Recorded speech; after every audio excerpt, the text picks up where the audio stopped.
शासकीय गायरान आणि पडीक जमीन अनेक वर्षांपासून कसणाऱ्या शेतकऱ्यांना न्याय मिळावा तसंच त्यांच्या ताब्यातील जमीन अन्य कोणालाही देऊ नये या मागणीसाठी भारतीय समता संघटनेच्या वतीने बुलढाणा जिल्हाधिकाऱ्यांना निवेदन देण्यात आलं।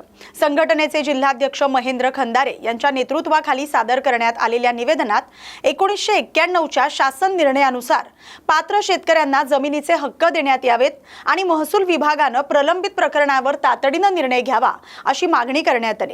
तसंच गायरान आणि वनजमिनी महिला बचत गटांना देण्याच्या निर्णयात दुरुस्ती करून अनेक वर्षांपासून शासकीय जमीन कसणाऱ्या शेतकऱ्यांच्या ताब्यातील जमीन अन्य कोणालाही देऊ नये अशी मागणी भारतीय समता संघटनेचे अध्यक्ष आम्रपाल वाघमारे यांनी केली।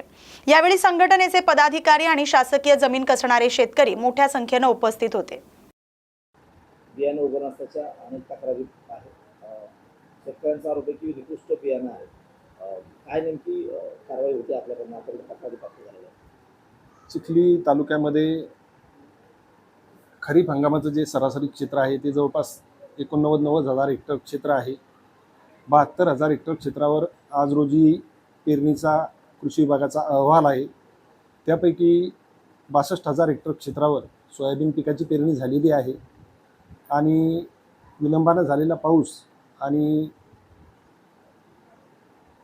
1-2 तारखेच्या दरम्यान जी काही पावसाची तीव्रता थोडी जास्त होती त्या दरम्यानच्या सोयाबीन बियाणे उगवणबाबतच्या तालुक्यामध्ये जवळपास आज रोजी 44 तक्रारी आपल्याला प्राप्त झालेल्या आहेत आणि त्या प्राप्त झालेल्या तक्रारीच्या अनुषंगाने जी काही गुणनियंत्रणची तालुकास्तरीय समिती आहे त्या समितीचं आमची एक युद्ध पातळीवर जे काही शेतकरी बांधवांच्या तक्रारी प्राप्त झालेल्या आहेत त्यांची तपासणी करून त्यांना पेरणीसाठी एक कसं त्या ठिकाणी उद्युक्त करता येईल या अनुषंगानं एक ज्या 44 तक्रारी प्राप्त झालेल्या आहेत त्या तक्रारींची तपासणी ही उद्यापर्यंत पूर्ण होईल आणि त्या तपासणीच्या अहवालाच्या आधारे पुढील कार्यवाही आम्ही प्रस्तावित करणार आहोत। तुम्हाला ज्या कंपन्यांनी शेतकऱ्यांची फसवणूक केली त्यांच्यावरती काय कारवाई करणार आहात? जसं की महाबीज आहे, अंकुर आहे, अशा अनेक कंपन्यांनी शेतकऱ्यांची फसवणूक केल्याचा आरोप। महाबीजच्या 44 पैकी 18 तक्रारी त्या ठिकाणी प्राप्त झालेल्या आहेत आणि त्याच्यामध्ये जवळपास 8 ते 10 तक्रारी त्या महाबीजने दिलेल्या सीड प्रोडक्शन प्रोग्रामच्याच आहेत आणि इतर तक्रारी त्या प्रमाणित बियाण्याच्या आहेत।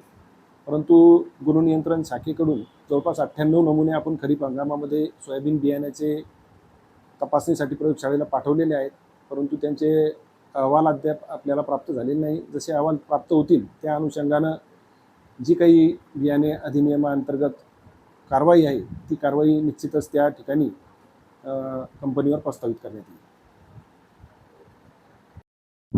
तुम्ही एक शेतकरी नेते आहात, ही जी शेतकऱ्याच्यावरची परिस्थिती आलेली आहे याच्याबद्दल तुमची काय सांगाल तुम्ही? ही काही एका शेतकऱ्याची परिस्थिती नाही। चिखली तालुक्यामध्ये बुलढाणा जिल्ह्यामध्ये हजारो शेतकऱ्यांच्या तक्रारी, मात्र याच्याकडे कुठेतरी कानाडोळा केला जातो। शेतकरी तक्रार करतो, त्या माध्यमातून अहवाल तयार होतो, परंतु शेतकऱ्यांच्या पत्री काहीच पडत नाही। शेतकऱ्याला नुकसान भरपाई आतापर्यंत तरी मिळाली नाही, मला काही आतापर्यंत तरी दिसलं नाही। मला शासनाला एकच सांगायचं की ज्या ज्या शेतकऱ्यांनी आपल्याकडे तक्रार केलेली, कृषी विभागाकडे केली असेल, तहसीलकडे केली असेल, कंपनीकडे केली असेल, त्या शेतकऱ्याचे तात्काळ पंचनामे झाले पाहिजे आणि त्या शेतकऱ्याला तात्काळ नुकसान भरपाई दिली पाहिजे, कारण त्या शेतकऱ्याला आता दुबार पेरणी करावी लागणार आहे। न मिळाल्यास नाही तर तुम्ही काय करता? या चिखली तालुक्यामध्ये अनेक तक्रारी शेतकऱ्यांच्या आहेत, त्या शेतकऱ्याचं बियाणं उगवलेलं नाही। मला कंपनीला आणि कृषी विभागाला एकच सांगायचंय, अरे बाबांनो, धुऱ्याला लागून असलेलं बाजूच्या शेतामधलं उगवलं, परंतु या शेतामधलं का उगवलं नाही याचं जर तुम्ही आत्मपरीक्षण करणार नसाल आणि शेतकऱ्याला जर कंपनी दोष देत असेल तर त्या कंपनीवर गुन्हे दाखल झाले पाहिजे, त्या कंपनीवर कारवाई झाली पाहिजे।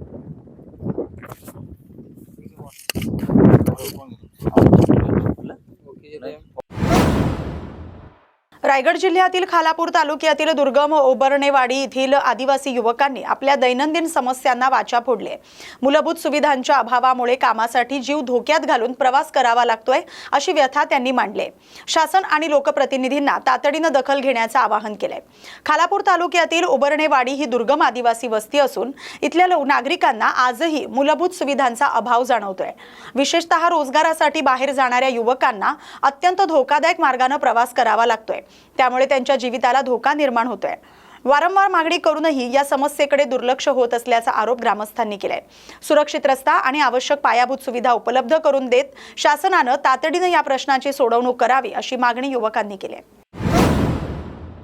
शहापूर तालुक्यात गेल्या 5 दिवसांपासून सुरू असलेल्या मुसळधार पावसाचा फटका जुन्या कसारा घाटाला बसलाय। रस्त्याखालचा भराव वाहून गेल्यानं संरक्षण भिंत कोसळली आणि महामार्गालाही भेगा पडल्यात। खबरदारीचा उपाय म्हणून या मार्गावर एकेरी वाहतूक सुरू करण्यात आले। सततच्या मुसळधार पावसामुळे जुन्या कसारा घाटातील रस्त्याखालची माती वाहून गेले, त्यामुळे संरक्षक भिंत कोसळले। महामार्गाच्या काही भागात भेगा पडल्याचं निदर्शनास आले। परिस्थितीचं गांभीर्य लक्षात घेऊन प्रशासनानं संबंधित भागात बॅरिगेड्स उभारलेत। सध्या या मार्गावर एकेरी वाहतूक सुरू ठेवण्यात आले। दरम्यान पुन्हा मुसळधार पाऊस झाल्यास महामार्गाचा मोठा भाग खचण्याची शक्यता व्यक्त केली जाते। प्रशासनाकडून परिस्थितीवर बारकाईने लक्ष ठेवलं जाते। यात्रेकरू आणि वाहन चालकांनी खबरदारीने प्रवास करावा असं आवाहन करण्यात आले।